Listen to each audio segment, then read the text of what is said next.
ஆலயம் உனக்காக.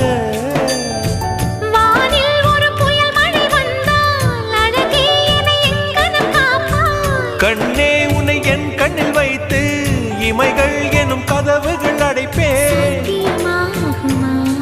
நான் சத்தியம் செய்யவா?